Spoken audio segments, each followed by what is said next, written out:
Hi there and welcome to a brand new review on the channel, and today's spotlight is on the powerful mixed signal oscilloscope Rigol MHO2034. This is part of Rigol Centauro's platform lineup, and what a lineup! We're talking about a 12-bit high-resolution scope, 4 analog channels, 16 digital channels with the optional probes, and up to 2 gigasamples per second sampling rate and 500 million points of memory depth.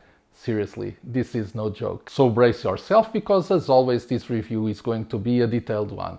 I'll walk you through every key feature, we'll check the UI, do some feature tests, and dive into cool tools like the blood plot, color graded phosphor mode, and protocol decoder. Unlike the DHO series, the MHO2000 scopes feels more like ProLab gear than entry-level devices. The build is solid, the display is stunning, and there's plenty details that impressed me during the testing. And just a quick note, like in the past reviews, this unit was sent in for testing by Rigol. No money changed hands, and they will only see this video at the exact time as you do. And that means when it's published on YouTube. A big thanks to Rigol team for sending this device to test, and a huge thank you to you, my viewer, for using the affiliate access links on the screen or in the video description whenever you do your shopping on AliExpress or Amazon. It costs you nothing extra, but it goes a long way to support the channel. I really appreciate all your support. Now, without further ado, let's get started with the key features.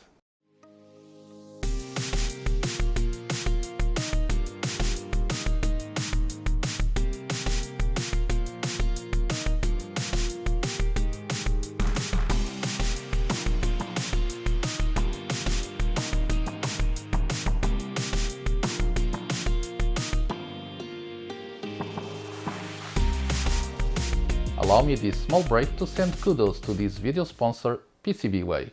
Being a leader in PCB fabrication, it is able to manufacture with very low price and in record time the PCBs for your project. Don't believe me? Just take a look. You get 10 PCBs double-sided for $5. It's hard to beat this. But that's not all. You can even create your project parts like custom case with their injection mold service or 3D printing, not to talk about their professional CNC machining service.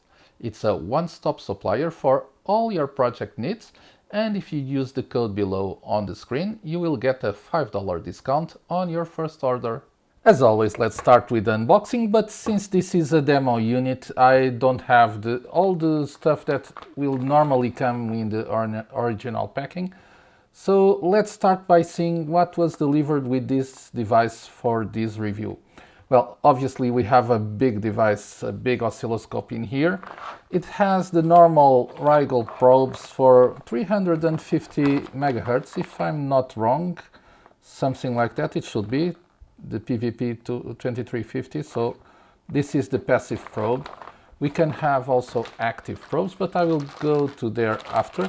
We have a USB cable and a power cable, and also delivered for testing was this logic analyzer probe with some hooks and some Dupont cables to connect to the probe. But I will have a chapter to talk about this more ahead in the video. It's an interesting probe, this logic analyzer one.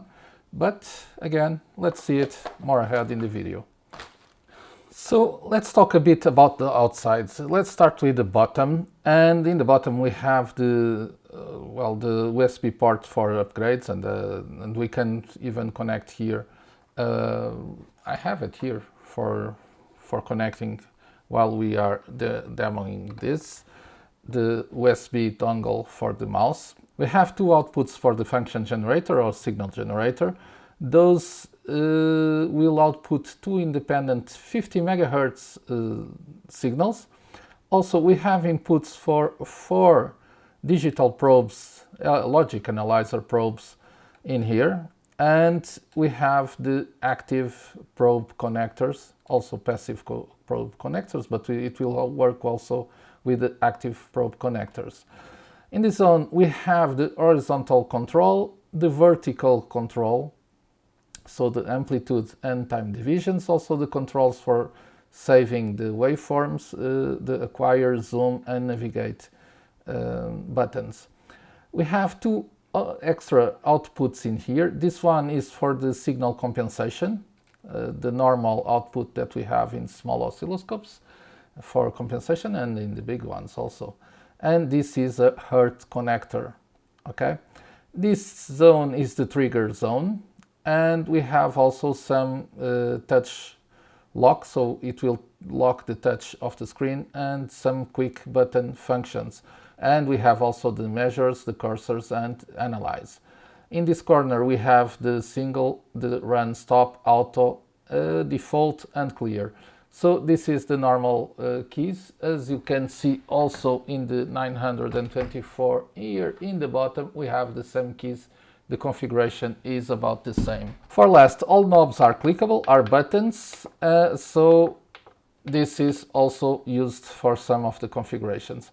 Okay, so now is the time to show you the operation of this device. I have my USB dongle already in place to use the mouse. Already connected a cable to create a signal with a 50 ohms terminator connected directly to the signal generator port 1. Everything is ready to start showing you how this works. Let's power on.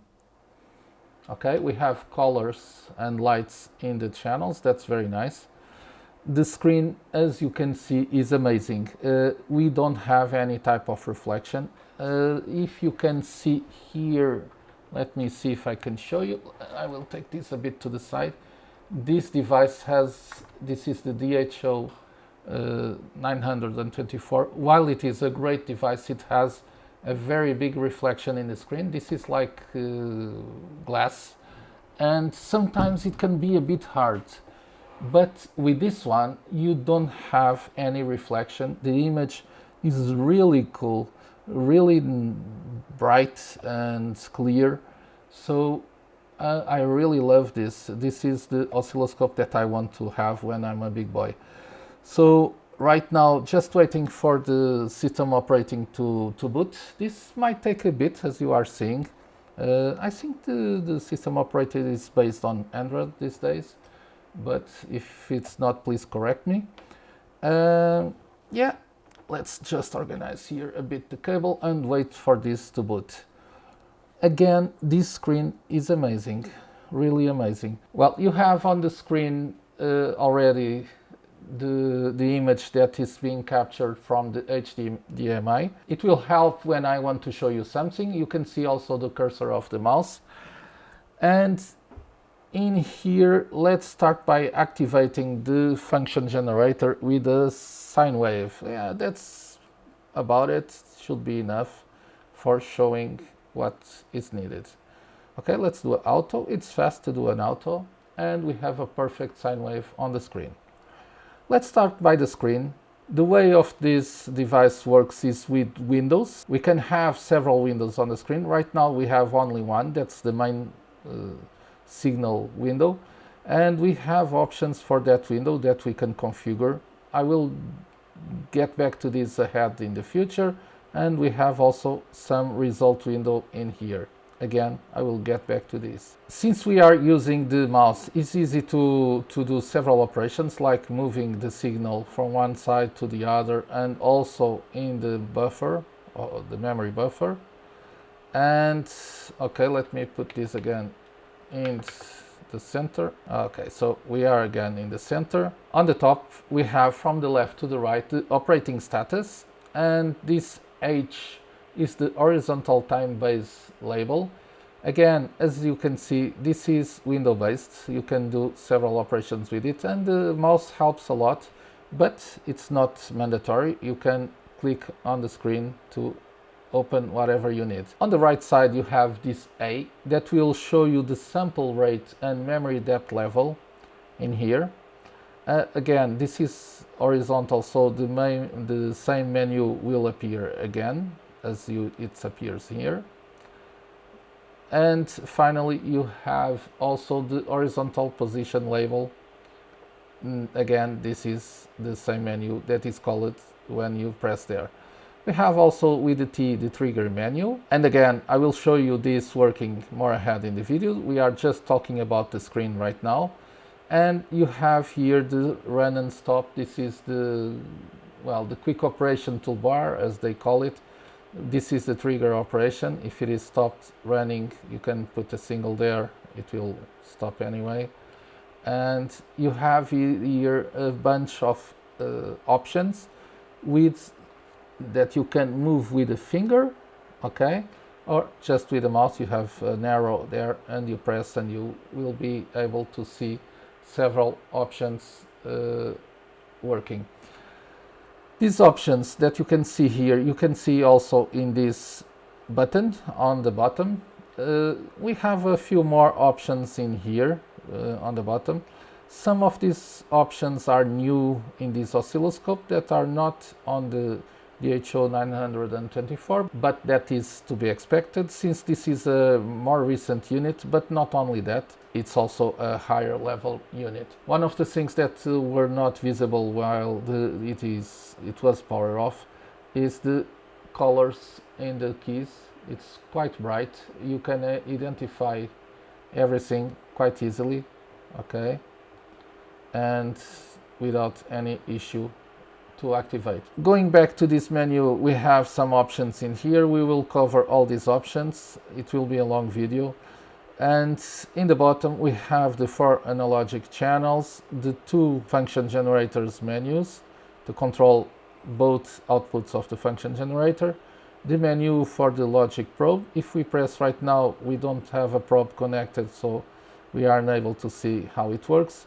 Also the math menu windows, just press to see. We have 4 windows and we will see this ahead in the video. And where it is the clock, you can press also. And we have here the sound button. We can activate beeps.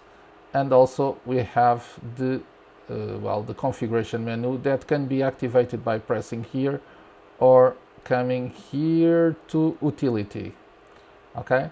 In the utility, and now I'm starting to enter in the configuration of the system and in the specifics. In the utility you have several options. The first one is the input-output. You can see that right now I'm not connected to the network, but if I was, this will be on green and say connected. It has the IP and everything else. If you are using DHCP, auto IP, static, and go on. If you are using MDNS, the host name also, and all that kind of configurations. We have also the setup where you can choose the screen brightness. And as you can see, with this screen, even on the highest brightness that normally is not possible, you can see totally what is on the screen. This is a very nice development. And in this menu you will be able to configure the load last, the power status, the beeper that we already activated in here, also the auxiliary out if it is trigger output or pass fail, the operation lock, expand, and also if we are going to display the time or not. I prefer not to display the time. So we have the about with some informations of the device, the build, and so we are running Android, and the version is version 7, the launcher, everything is in here. So we have also the other with open source acknowledgement. It has all the disclaimers and everything else. Well, this one I'm not sure, but I believe it's the external connectors in the backs. Auto config of the peak-to-peak, live channel, overlay, and keep coupling. So several options in here. The self-calibration, the options menu. As we can see in this demo unit, we have everything activated forever. We have 6 options that can be activated.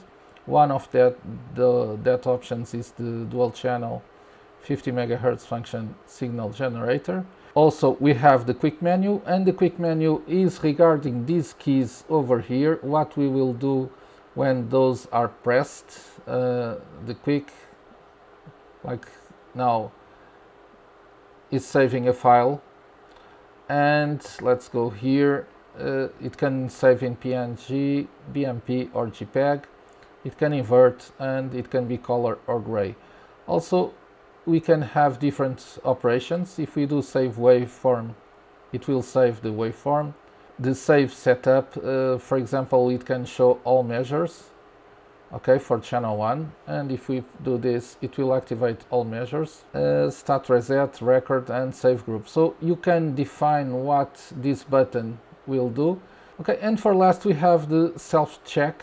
We have the key check, where you can press all the keys to see if they are working. Okay, exit, let's exit here. Also the touch test, okay, so we can check if the touch is working correctly.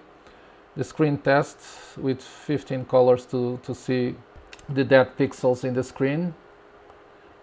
And the board test, but that one is only showing you some issues here.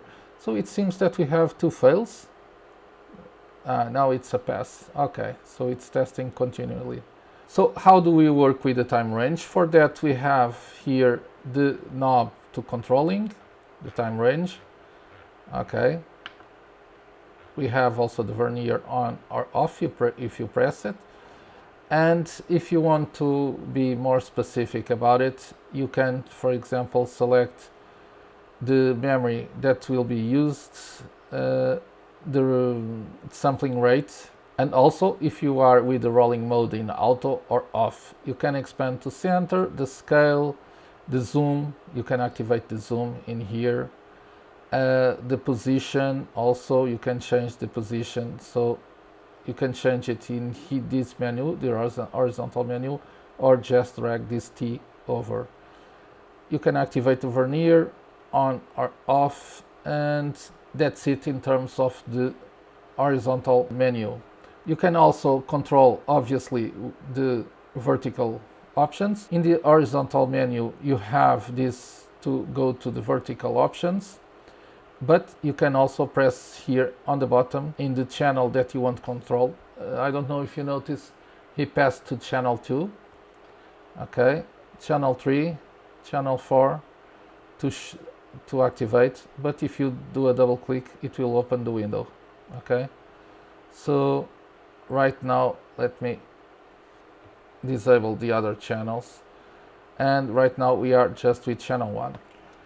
To configure the other channels, you have also these tabs on the top of the vertical menu. Okay, and in the vertical menu you have some informations, very cool information.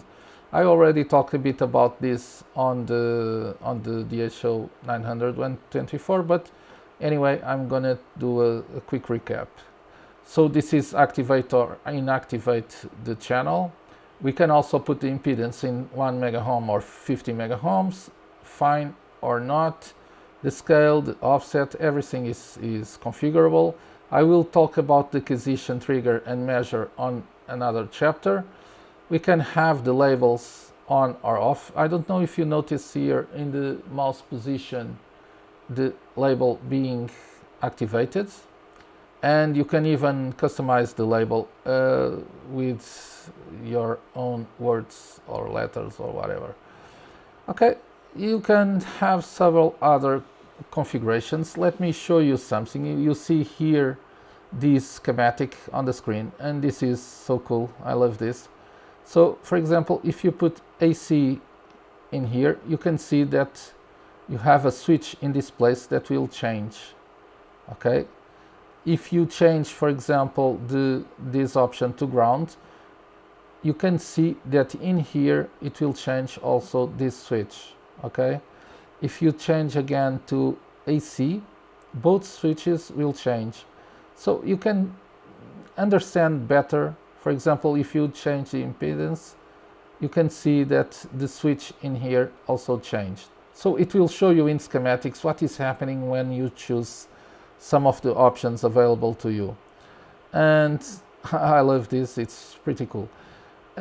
Some configuration also that should be taken in account is the probe ratio. You can have the probe with the ratio up to 50,000 times, or you can specify what ratio you want. Normally you use 1 time, 10 times, or 100 times. It's the normal for the normal probes. Several cases should be different. And also you can configure the probe for every of the channels. We can go back to vertical, and basically this is the operation of the system. Next, I will show you about the trigger and acquisition and measurements. So now talking a bit about the trigger, you have here the trigger that can be selected from the vertical menu like this, and you have also some options here in the keyboard for that. Okay, if you notice, we have a button for selecting the slope.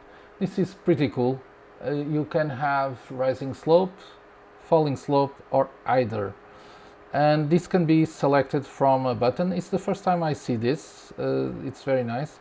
Also, you have the force button for the trigger. And finally, you have this knob for controlling the trigger level. As you can see, the trigger level is changing as we do that.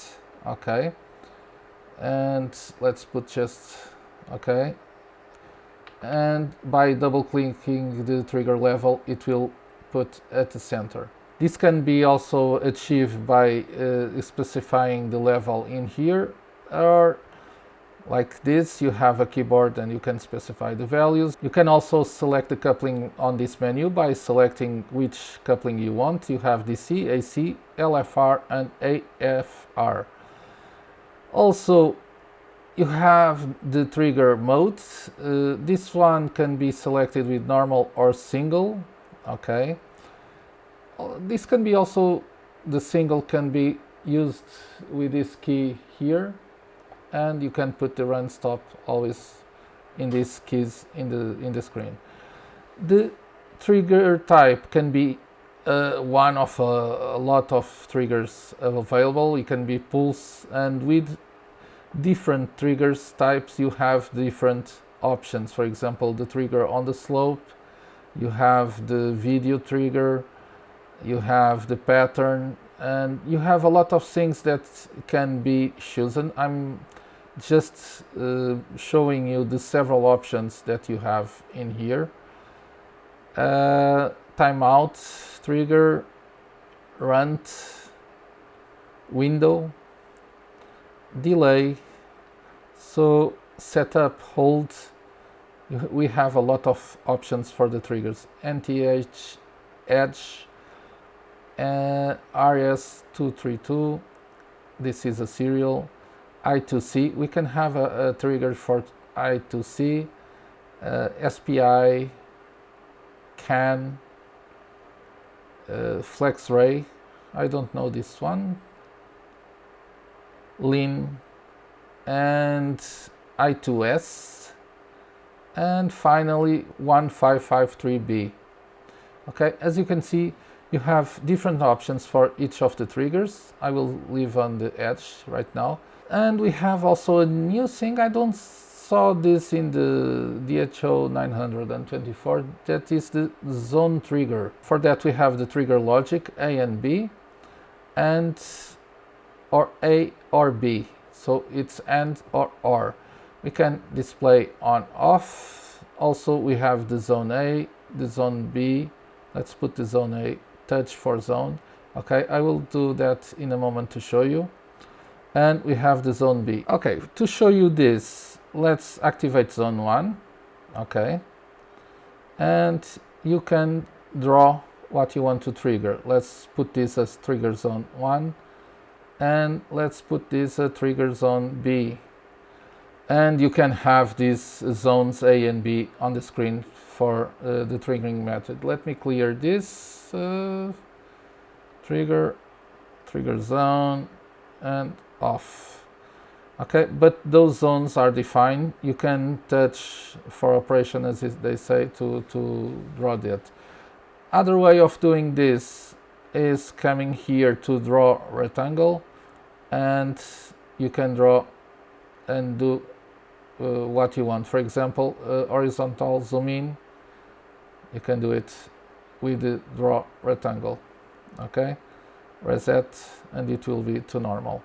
Going back to the vertical menu, we have the acquisition submenu. If you press it, you notice that this is basically, and it is the same menu that you have when you press here on the top. So you have the acquisition modes. Right now I'm with high res, but you have normal, average, peak and high res acquisition. Something that I didn't see here is the ultra acquisition that the DHO924 has.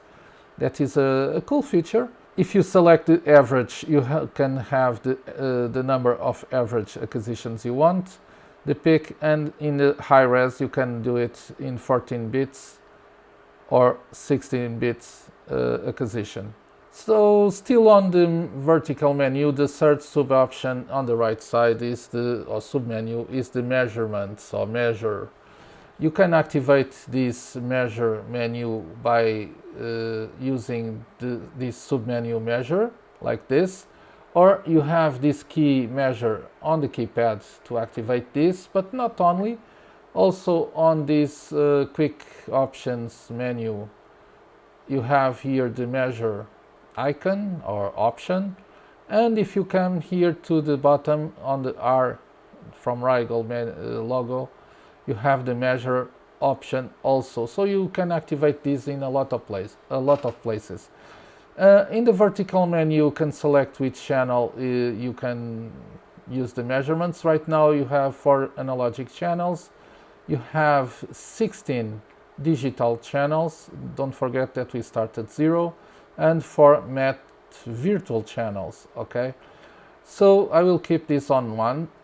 For this channel you have 17 options. I will activate the VPP for this, and for horizontal I want the frequency, yeah, rise time also, and I think that's it. Yeah, so you have these measurements in here.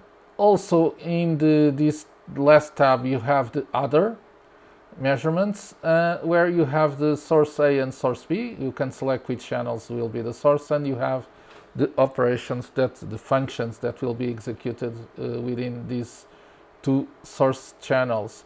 Okay, so going back a bit we have still the settings. Probably notice that you have here on the result window the values, and you can activate the histogram like this. Pressing on this window, any of these windows, open a menu, as you can see, where you have the indicator, the settings, the reset stats, and you can remove this option or remove all. The settings is for the measurements window that you have selected, okay, like this, and the indicator is shown on the screen. Okay, let's go back to the settings. I didn't show the settings before. Let's go to measurement. So in measurement you have the settings window, and in the settings windows you have the threshold on or off. I'm with the threshold on. As you can see, this orange line on the screen is the threshold. The indicator is also there, the count, okay. And in this right side you have the histogram that is off and the statistic that is on. It's on because I have this window pulled down. If I pull up, it will be off. Let's go again to measurement settings. Right now it's off, but if I do on, it will open the window. Also in this menu you have the histogram. I will talk about this in the end. You have the type as percentage or absolute.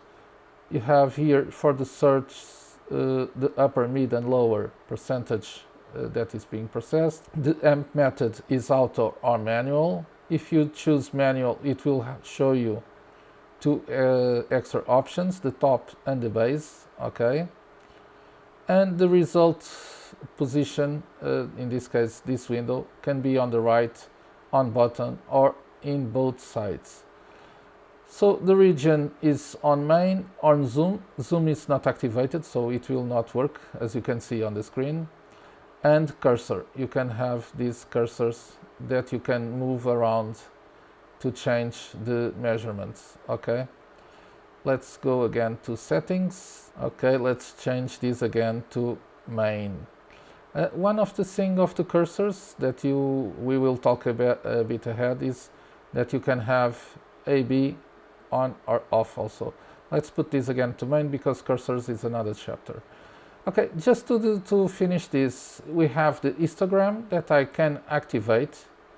Okay, that will show you here the histogram. Okay, with statistics also. And in terms of measurements, that's it. Let me remove all. Yes, okay, and everything is off. So let's move on. So I already talked that this device works with windows. We have here the result window. You will see this with several values during this review.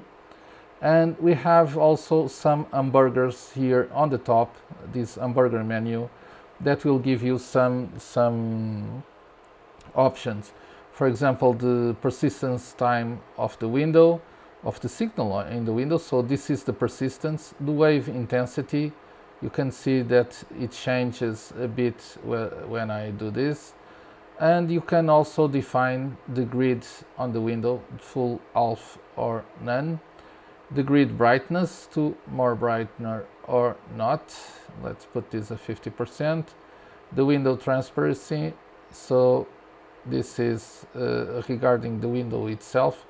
The cursor brightness, well, I don't know which cursor they are talking about, but yeah, you have also the cursor brightness. If we are going to show the scale or not, the color grade, and this color grade, it's very nice, and we will see this ahead in the video. And also the waveform freeze. Okay, that's the options that we have for this main window. But we can have several windows. Let's activate math functions, for example, for this window. And for example, for math functions, the window will have different options. So if I want channel 1 plus, or yeah, plus channel B, it will be basically the same because I don't have a signal on channel 2. It's activated but without a signal. And you can have several options for each kind of window. Okay. Also the windows, and I will show you here, can be moved from place to place. The system allows you to position the window where you want. For example, if I want another window with M3, Math Functions 3, it can be like this, or I can bring it, for example, 2 on the bottom, 1 on the top, and the left with the main waveform on the main window. So this is very flexible in terms of operation. I don't have here logic analyzer yet, and this one doesn't need a window, but okay. And for windows, we have also here a menu that will give you some options. For example, for the XY mode, we have automatically here 2 options, and also for the math, you can configure it from this menu when creating the window. We also have some other windows on the result list, like with the code, all measurements or measures. Okay, that's it in terms of the window. Let's continue. I already shown in the measurements that we can have histogram, a small one, but we can also have a more complete one here. Let me see if we have it on the top. Not sure. No, but we have here the second option is histogram. Okay, for the histogram we can enable it or disable. Okay, and it can be horizontal or vertical. Let's try the horizontal one. Okay, and the vertical one in here. You can see on the screen the histogram. Also, in the bottom, you can see that we have in the range of the histogram the left limit, right limit, top limit, and bottom limit, and you can define the values that you want for these limits in here. But if you close this window, you can see that we have the histogram in here, okay, and you can define the size of the window as you want, okay, for the histogram. All the information is here on the right side. We have here on the right side, for example, the peak to peak, the mean, the median, and so on. And here in the bottom we have a graph representation of the histogram. Let me see it again in vertical, and as you can see, it has this representation of the histogram. Okay, as you move, it will have different representation. Okay, that's it in terms of the histogram. Another function that I want to show you is the reference. The reference can be activated using this button here in the keypad, but also, and as always, going to the menu, we should have here, it is, a function for the reference. Okay, the reference, we have, I believe, 10 references available. We can import references, but not only, we can also export it. The source channel will be 1. I want to save this to reference. Okay, so this was saved. Let me move it. Let's try again. This was saved in orange with the name reference 1. Okay, I don't want to change the name. And we can also export this. The file name will be Rigol IDS. I will put reference 1. Okay. It will be saved to local disk. Export. Okay, it's saving. So this was saved as Rigol IDS reference 1. The format can be reference bin CSV or .ref. That's the one that I selected. Okay, it is exported, and we can import it again from the local disk. I think, yeah, here it is. We select first. Don't forget to select. You have to come here and select, otherwise it will not be able to do anything. You can do also some operations on it, as you can see, copy, cut, delete, rename, and OK to load it. OK, import. Now it's imported. OK, so we are again with the same signal, and I want to do something like change the amplitudes like this and do a second reference. So this one will be reference 2.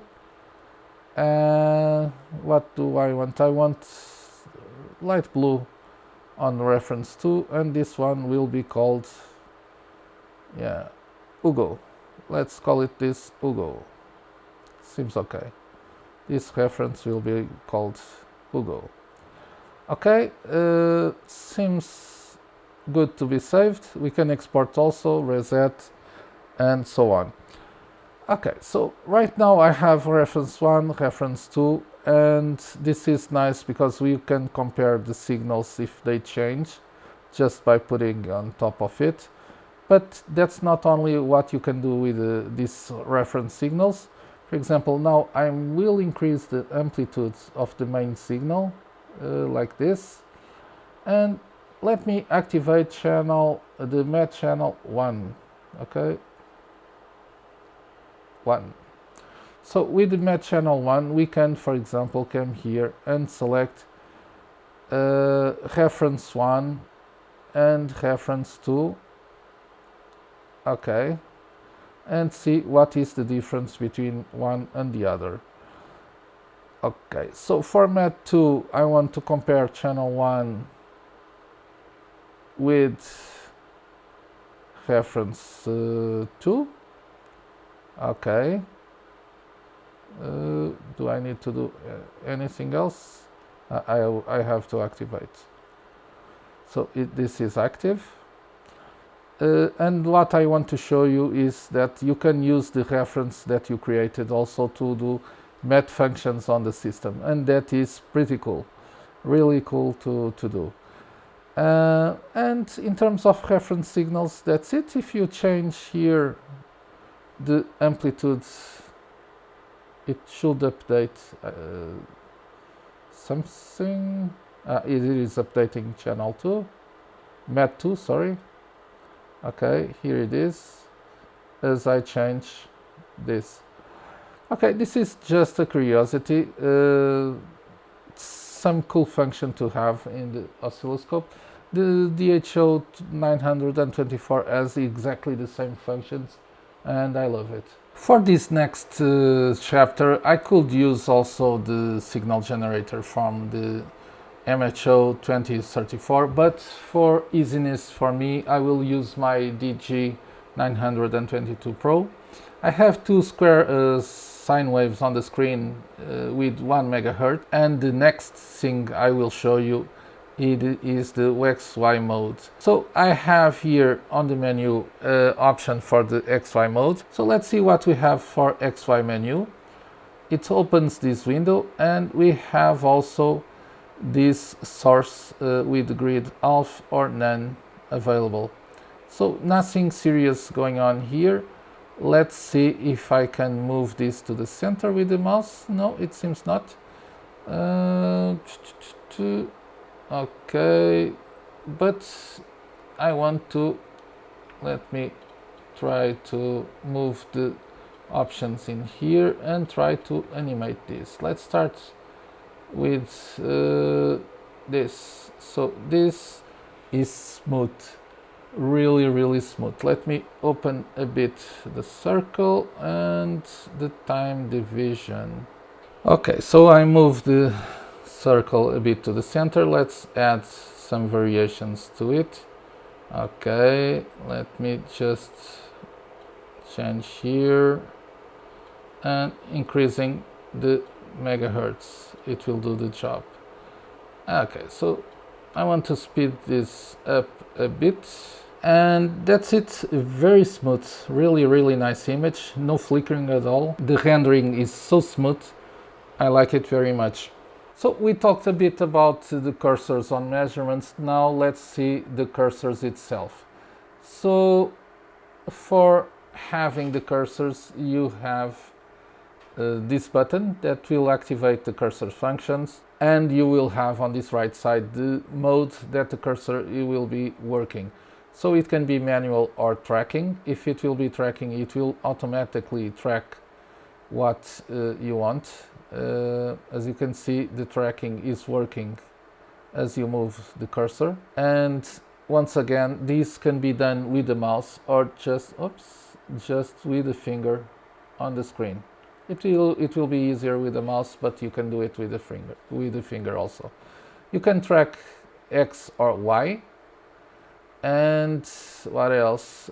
It has the X position, the AX position, BX position, the max, and we can close this. So instead of tracking, let's do it manual, and we can do the position of the cursors as we want, like this, like do it like a rise time, and yeah, it should be okay.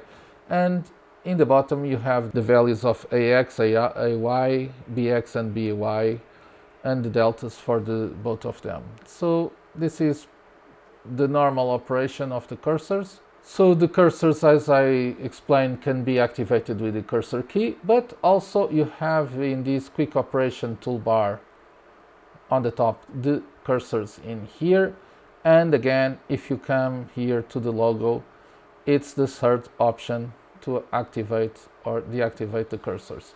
Okay, I already had the new cable for what is coming next, and for that I will activate here also another output with a sine wave. Better yet, I will output a square wave. Yes, like this. So let me activate channel 2 and do an auto. We should have a square wave and a sine wave. Okay, the square wave, it's with, well, 90-degree angle, so pretty happy with it. We almost don't see here the vertical line, I don't know if it shows in the screen. It seems it shows. Okay, so what I want to show you next is the matte functions. We have here 4 channels that we can activate. And when we activate these windows, let me activate one more, for example, M2.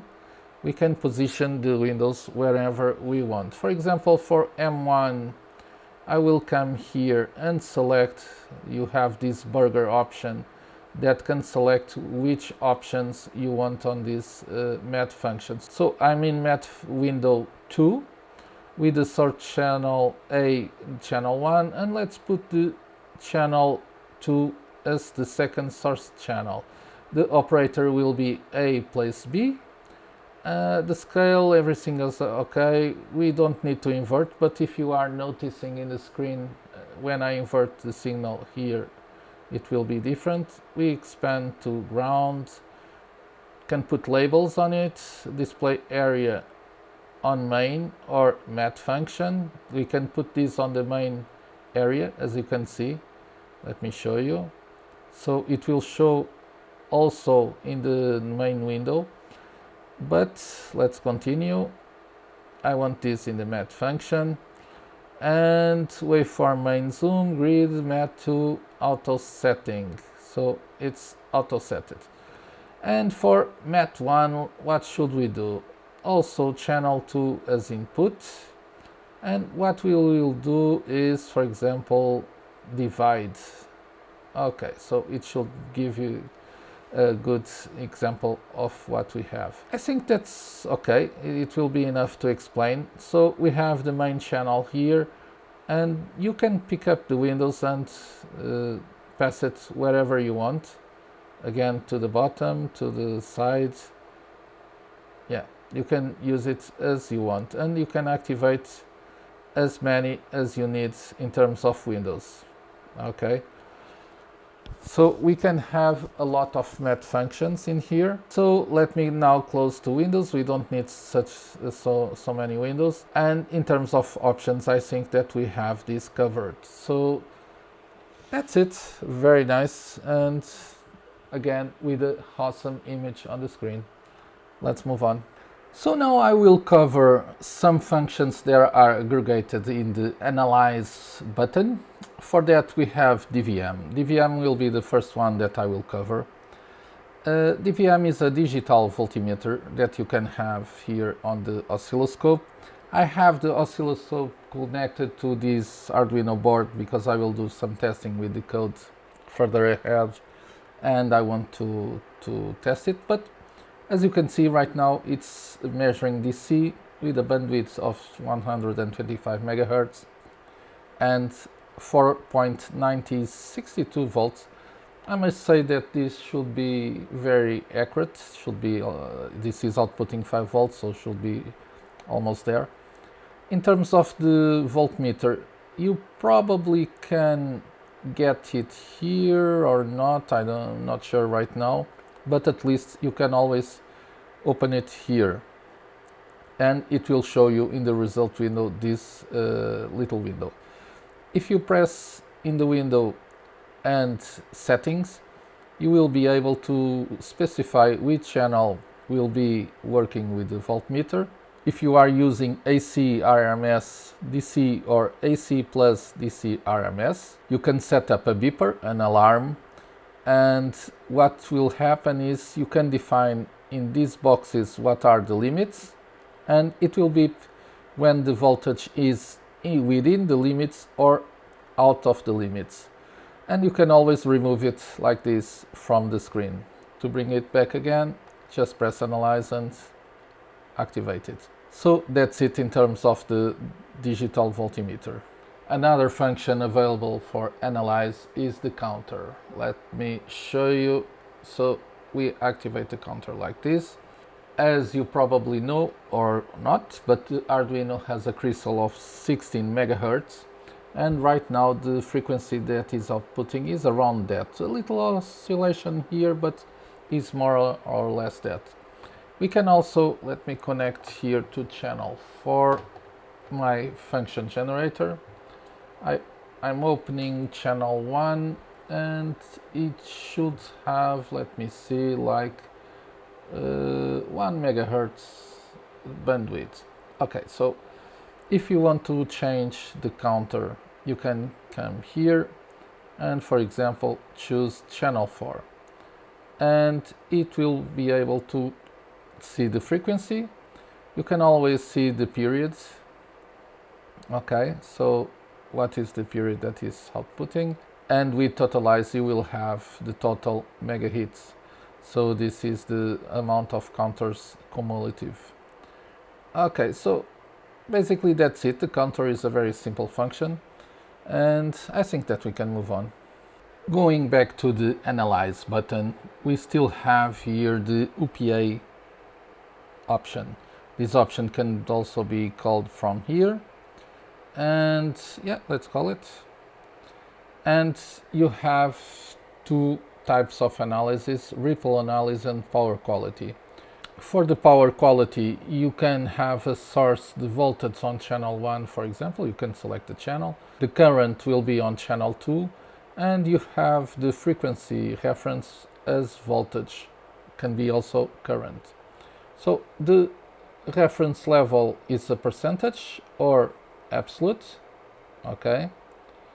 And you have the upper and lower limits with the 50% on middle. You can specify the counts also, and you have even a connection diagram. As shown, you have to connect the current probe on the L and also the diff probe on NL. Well, and that's more or less what I have done. Still with this Arduino configuration, I have here the current probe installed, and I'm not sure if this will give really accurate results, but that's not the point right now. I just want to show you the function working. I will pass this to this side. So we have here a math screen with channel 1 multiplying channel 2, a scale of 2.175 milliwatts, and a sample of 10 gigasamples per second. So, and in the bottom we have a power analysis table with several values that are generated. Okay, and in terms of the UTA power analysis, that's it. What else do we have? Let's call it again and see. So we have also the ripple. For the ripple, you just need to insert the channel. Also, again, we have a diagram, okay, and activate the channel, and this will give you a measure VPP of the ripple with the average, maximum ripple and minimum ripple. We have the deviation, in this case more or less 8 millivolts, and the counter. So if you need to analyze the ripple of a power source, you can use this function for it. Okay, and that's the UPA function in this device. Again, on Analyze, we have another option that is Record.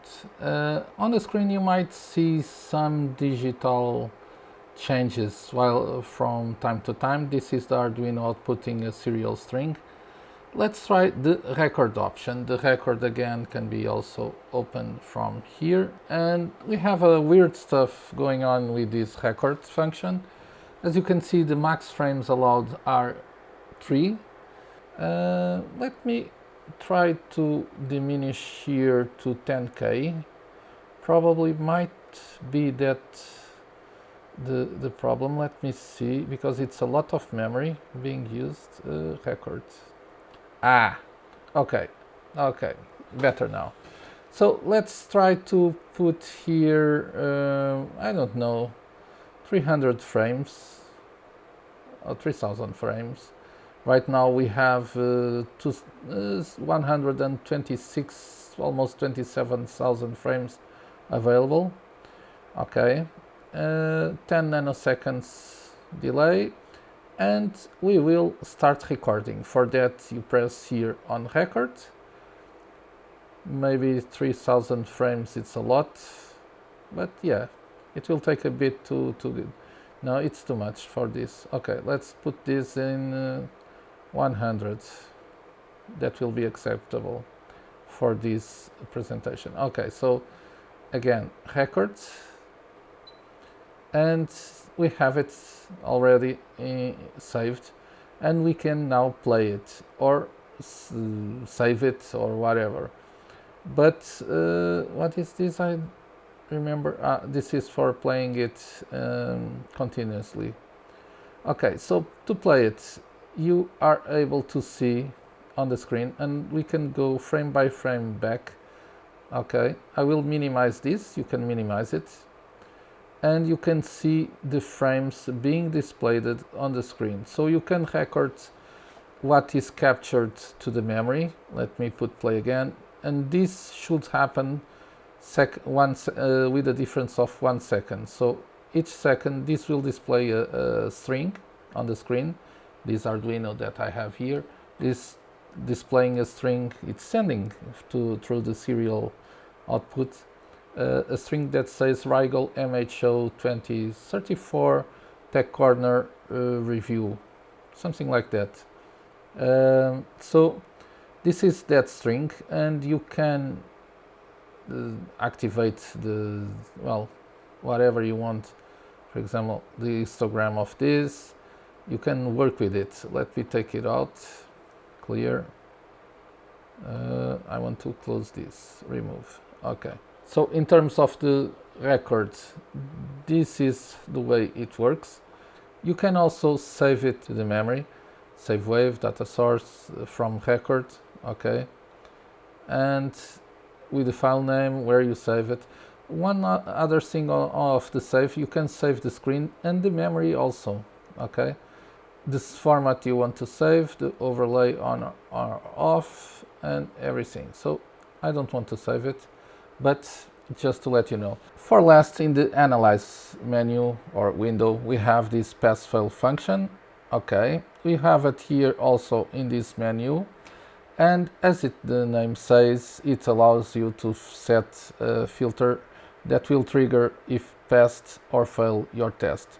So let's activate this. As you can see, we have a window, well, a filling in the screen that will indicate which are the Y mask and X masked values. So you can alter this with these arrows and create a different value. You can also create the mask, load or save from the memory, or load from the memory and save to the memory. Also, you can say what will happen in case of the output event fail or pass. Okay, if the polarity is positive or negative, and which action it will deploy. So it can stop, it can beep, or it can save a screenshot of this of what is on the screen. And since we have this output here in the screen that is triggered each second, we can, for example, I don't know, say that will fail and it will beep if it is outside the boundaries. Let's see what happens. So since the signal was outside this boundary, it immediately stopped, but we can just do a beep. Okay, and while it's running, it should beep. It's not beeping. Let's see why. Okay, so every time it's outside, it will beep because the signal is here and not within these borders. Okay, and this is the pass-fail. You just need to understand which values you want to work with, and if you are passing or failing the action. Now let's talk a bit about the function generator. We already saw a glimpse of it, but we have two channels for it, two independent channels. Let's activate channel 1, and we have this small window where we can set several configurations. From the top to the bottom, we have the signals that are available. So we have sine, square wave, ramp, pulse, noise, DC, exponential rise, exponential falling, SEG, Gauss, Lorentz, waver sine, and sync. What is the waver sine? Okay. And sync, okay. And then you can specify the frequency, by inserting like this. I believe the maximum should be 50 megahertz. Okay, if you specify more than that, it will automatically bring it to 50 megahertz. Or you can put also the period in here. Okay, and you can set also the amplitude that can go from 2 millivolts peak to peak to 10 volts peak to peak at 1 mega ohm. And if you are using 50 ohms, it can go from 1 millivolt peak to peak to 5 volts peak to peak. Also, it's possible to set the high and low values of the amplitude, and in this case also set the offset. You can also adjust the phase and the impedance to high Z or low Z. You have also the align phase button, and on the top you have another tab for the modulation. You can activate the modulation, what is the waveform that you will use for the modulation, the depth, the frequency, the SSC, and at last AM, FM or PM as modulation. I will leave it off. Okay. So in terms of signal generator, that's it. Well, now I have my function generator already helping. And what I'm going to do now is show you the color grading. For that, to use the color grading, first I will open the channel. Yeah, auto, we should have something running in here. Yep, it is. And what I will do now is just activate the color grade. As you can see, this channel has a different color now. Let me just come here and start to diminish. You can see already the colors in the screen. Yeah, so let's do it like this. Okay, we can even do a single just to make it sure it is stable. And yeah, this is that phosphorus effect that you see on oscilloscopes with the color grading. So let me try to lower the brightness of the screen to see if I can show you better the grading. Yeah, it seems better now. You can see the grading of the color. You can see even in the middle the lines. Okay, and in terms of the color grading, that's it that I have for you. Let's continue. Hey everyone, Editing Gugu here to give you just a quick heads up. While recording the last 3 chapters of this video, I ran into a technical issue. My computer couldn't handle all the recording sources at once, and unfortunately that caused some lag and drop frames in the footage. I didn't catch it until editing, and since by that time the MHO2034 was already sent back to Rigol, it wasn't possible to record again. So I apologize for the choppy visuals in these parts. The content is still all there, but the smooth playback took a hit. Thanks for your patience and understanding. This is a lesson learned, and I will make sure it doesn't happen again in future videos. Okay, so on the screen you have my second attempt to create a low pass filter on the breadboard, just to demonstrate the blood plotting. So what we have in here, we have from the signal generator the signal that is being injected in red. This is the ground, obviously, and the signal is being fed to this resistor, where we have the channel 1 on the entry and channel 2 is on the output, and also a capacitor connected to the ground. So the first time I did this, it was not really well connected. Some of you point that out to me. I learned some things meanwhile, and I hope that this time I got it right. Anyway, this is just to show you the bot plot that should be already in the screen. The bot plot has several functions. We can choose the channel for in, the channel for out. Right now I'm using the impedance of 50 ohms. The channel generator that I will use is the number 1. Sweep type, it will be logarithmic, and I will display a wave. Also, in terms of frequency, I will display from 100 Hz to 5 kHz. I don't even need the 5 kHz to illustrate this because the cutoff point is around 1.6 kHz, so I will just leave it to make it faster. 3 kHz and 10 points per decade and amplitude 1 volt. I will not use variable amplitude, I will leave it like this. And you can also save this information and load obviously from the memory. Okay, we have everything we need, so let's start plotting our bots. Let's see, it's processing. We have already here the graphic being created.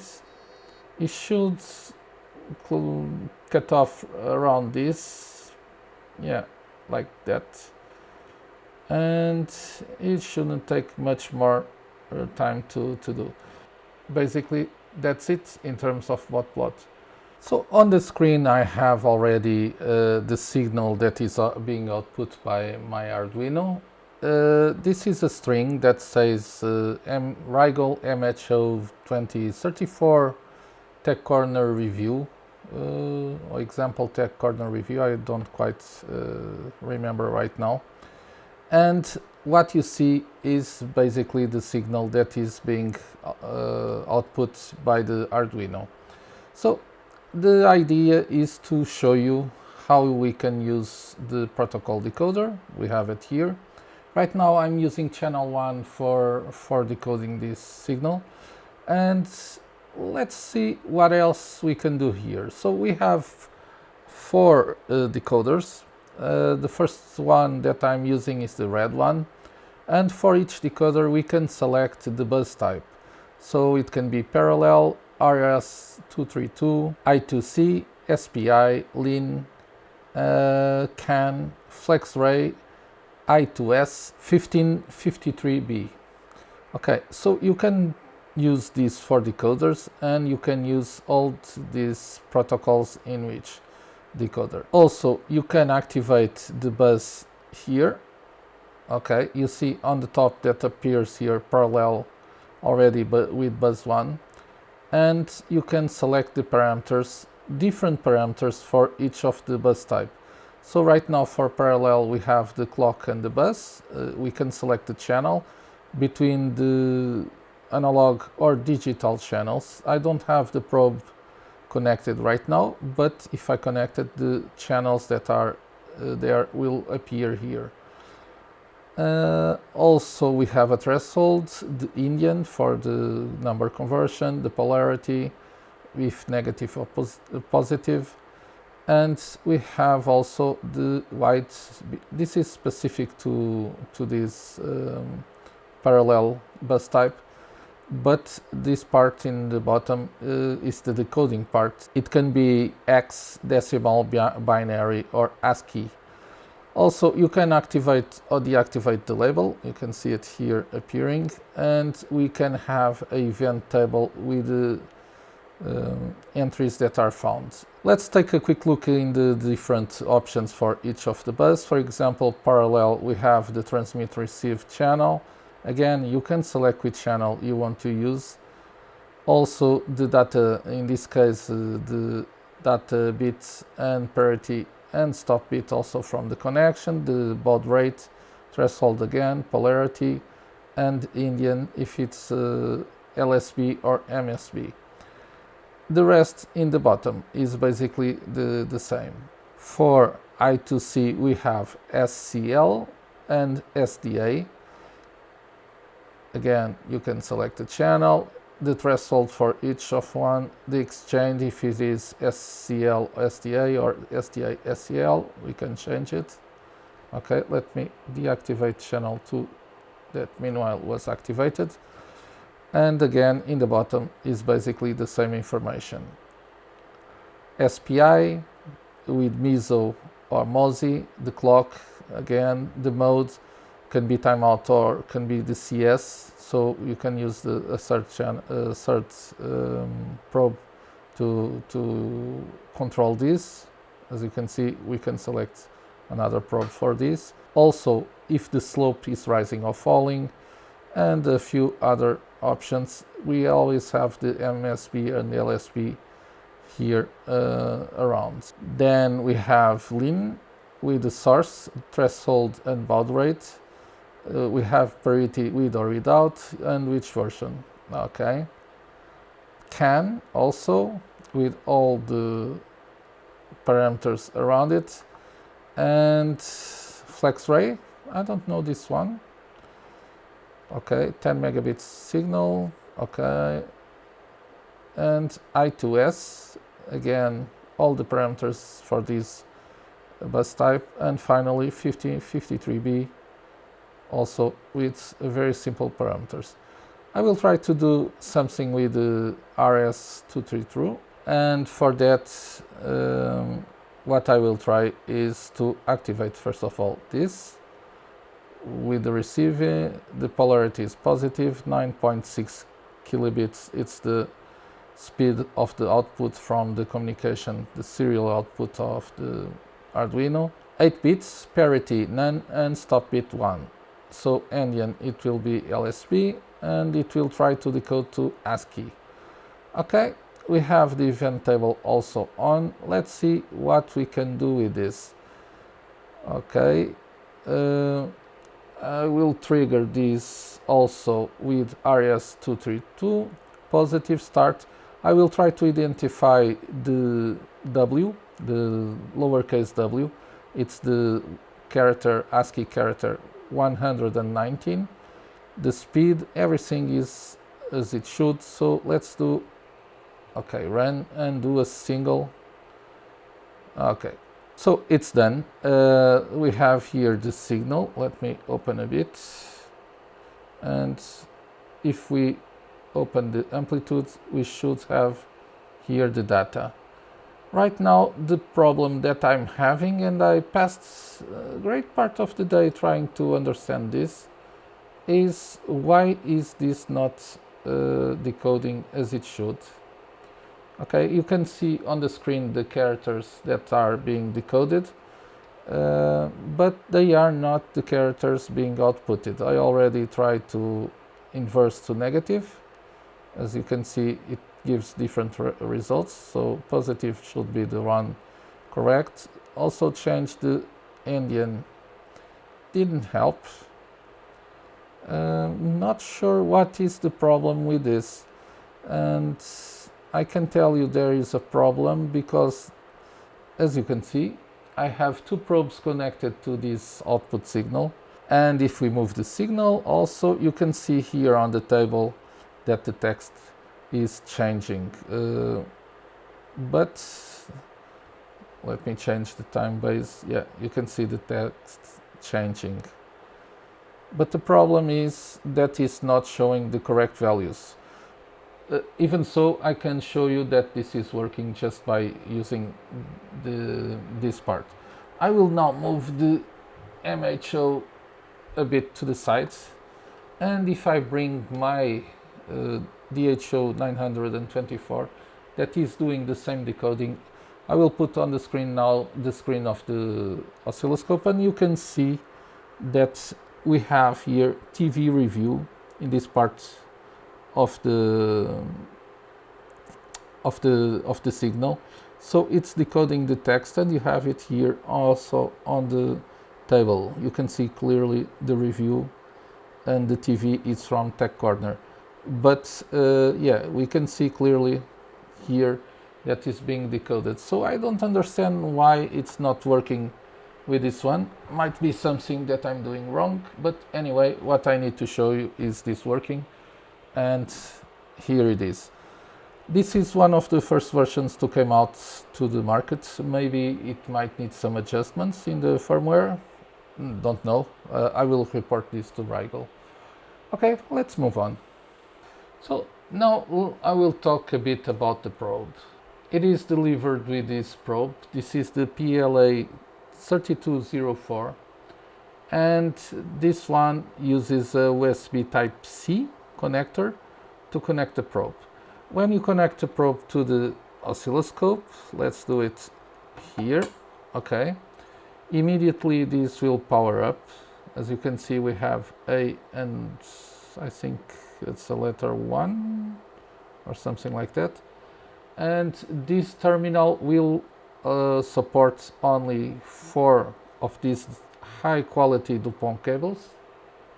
Okay, and the way to connect it is you put the DuPont, you have here the indicator, and you will connect the DuPont cable in here.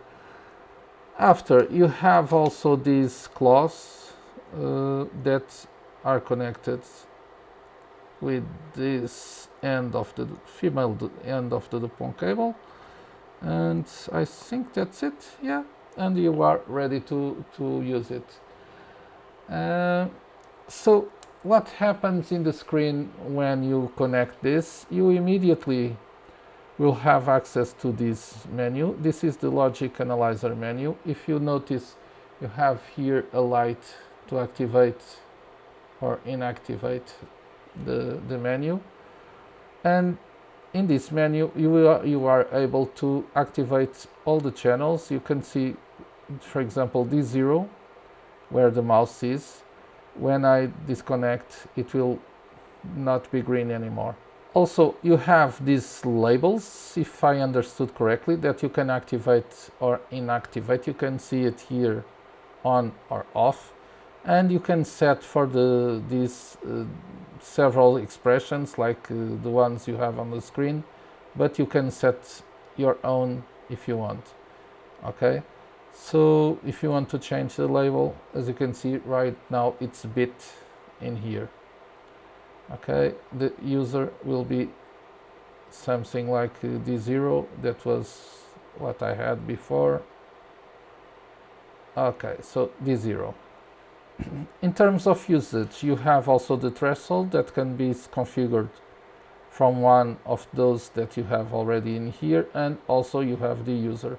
So you have several protocols available to choose or insert your own. You have other settings also.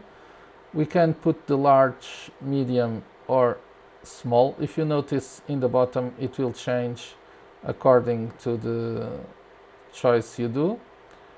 And you can change the sequence from D15 to D0 or D0 to D15. So descending or ascending. Right now I have it ascending.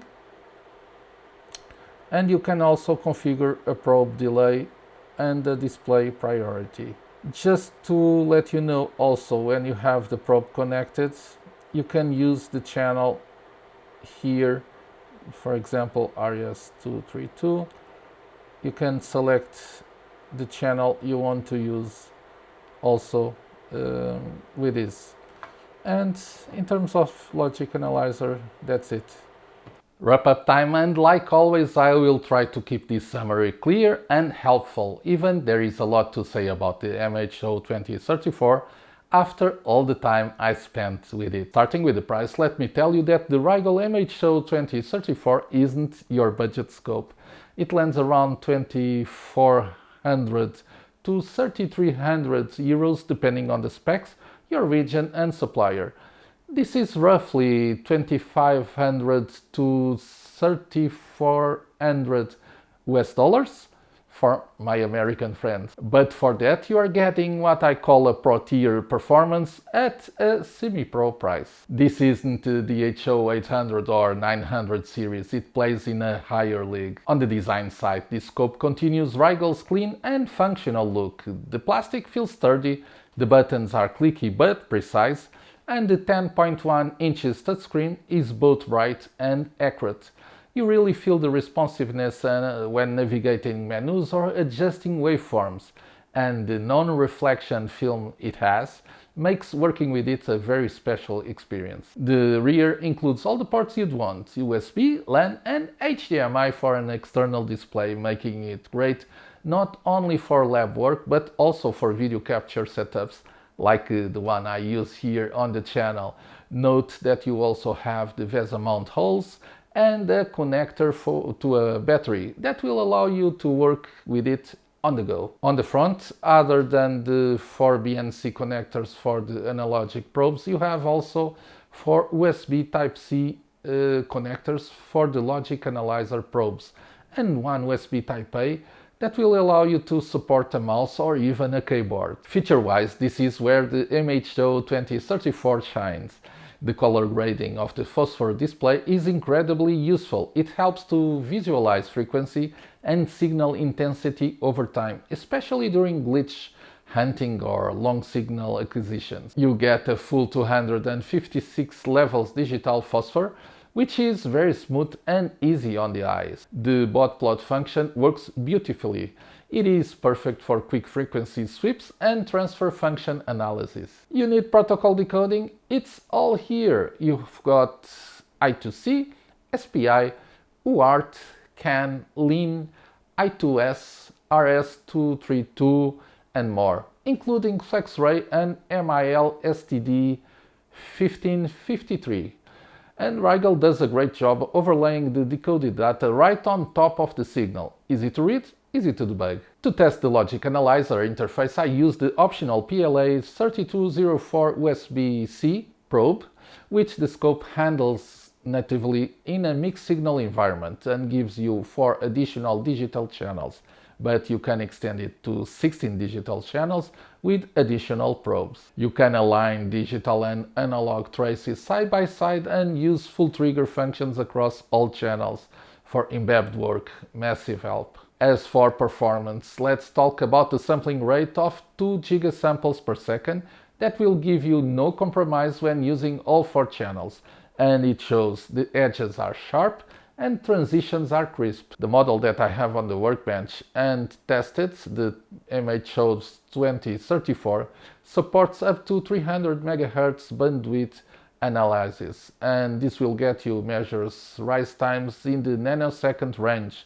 It's enough for most embedded, RF and power electronics work. This time I didn't do the normal bandwidth tests because, and to be honest, I don't have anything here powerful enough to take this to the edge.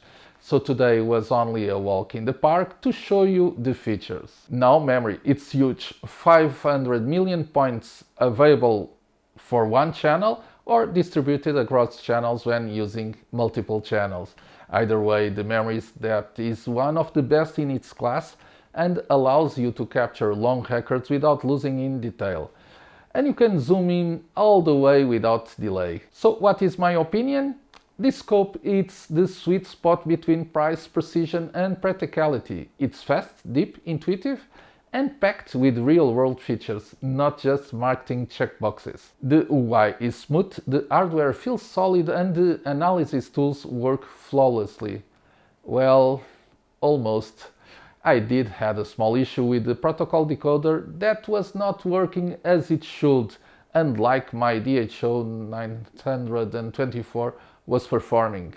Since I received to test one of the first units in the market, I believe that this should be correct very soon. My only 2 complaints about this device is heat and noise. So what I'm talking about is the noise it makes with the cooling fan, and understandably, since it releases a lot of heat, being this the second point obviously. But if you are stepping up from an entry-level scope or outfitting a small lab, this is an excellent long-term investment. A big thank you once again to Rigol for sending this over, and an even bigger thank you to you for watching, commenting and subscribing, and especially for using the affiliate access links on the screen or in the description when you shop on AliExpress or Amazon. That support and sponsorship helps me to keep reviewing new tools and sharing honest real-world impressions with you. If you like this video, a big slap in that like button would mean a lot, and if you are new here,